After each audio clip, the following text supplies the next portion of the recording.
Kepada Tuan dan Puan, para anggota DPR yang terhormat, apa kabar hari ini? Sepertinya tak sebaik biasanya. Sama, di sini pun begitu. Kita semua memang sedang diuji. Hidup memang tak selalu baik, kan? Seperti kami-kami ini, Tuan dan Puan juga mungkin lebih banyak bekerja di rumah. Kalau lihat siaran sidang atau rapat terbuka di gedung DPR sekarang sih kelihatannya banyak kursi yang kosong. Tapi biasanya juga kosong kan ya? Tuan dan Puan anggota DPR yang terhormat, saya perhatikan parlemen-parlemen negara lain fokus melawan corona. Tapi rasa-rasanya isu-isu yang keluar dari Senayan belakangan kok kebanyakan tidak terkait corona ya? Kami malah membaca DPR bersemangat membahas isu-isu lain.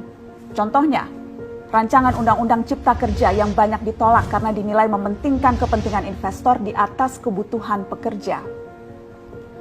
Presiden Jokowi pekan lalu sempat menyatakan pemerintah dan DPR menunda pembahasan salah satu klaster di rancangan undang-undang itu, klaster ketenagakerjaan. Ini untuk memberi kesempatan mendalami substansi dan mendapat masukan dari banyak pihak.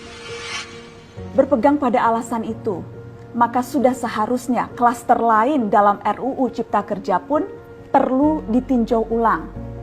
Karena yang lain juga bukan tanpa masalah, terutama dari perspektif lingkungan dan keadilan gender. Tidak cukup hanya menunda pembahasan satu klaster saja. Ada juga RUU lain yang masih nekat mau dibahas. Ada RUU KUHP yang tahun lalu diserbu unjuk rasa. Lalu RUU pemasyarakatan.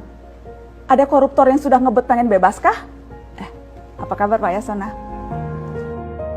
Terus terang saja, membahas undang-undang yang menyangkut hajat hidup orang banyak di masa seperti sekarang ini terlalu mengundang curiga. Gara-gara pandemi yang pada jatuh cinta saja berani menunda nikah loh. Ini kok DPR buru-buru banget kayak lagi kejar setoran? Tidak ada undang-undang yang tidak penting, semua penting. Justru karena undang-undang itu penting, aneh jika pembahasannya diseriusi di waktu seperti sekarang. Saat dimana perhatian dan konsentrasi kita sedang terkuras bertahan hidup di tengah wabah. Produk hukumnya pun berpotensi cacat bila tidak memenuhi ketentuan, dan rasanya belum ada aturan pembahasan RUU secara virtual. Jika ngotot menuntaskan Omnibus Law, atau RUU KUHP, atau RUU pemasyarakatan, jangan salahkan jika ada yang menilai DPR tidak menjadikan perang melawan corona sebagai prioritas.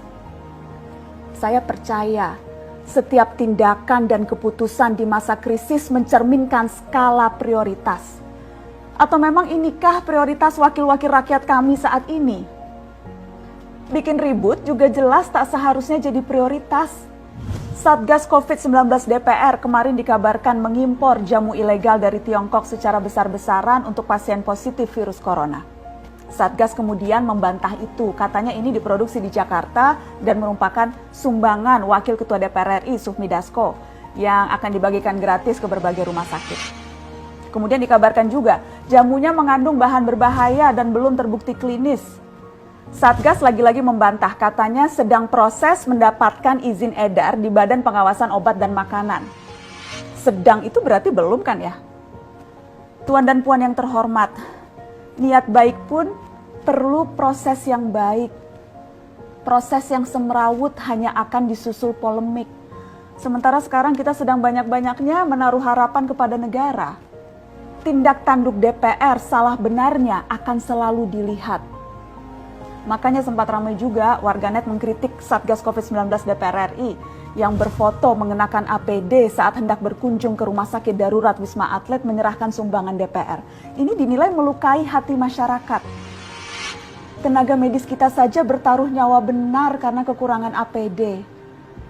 Tidak ada yang meragukan jumlah sumbangan DPR. Kami yakin pasti banyak, namanya juga DPR, beli ribuan rapid test saja mampu, ngeborong jamu apalagi.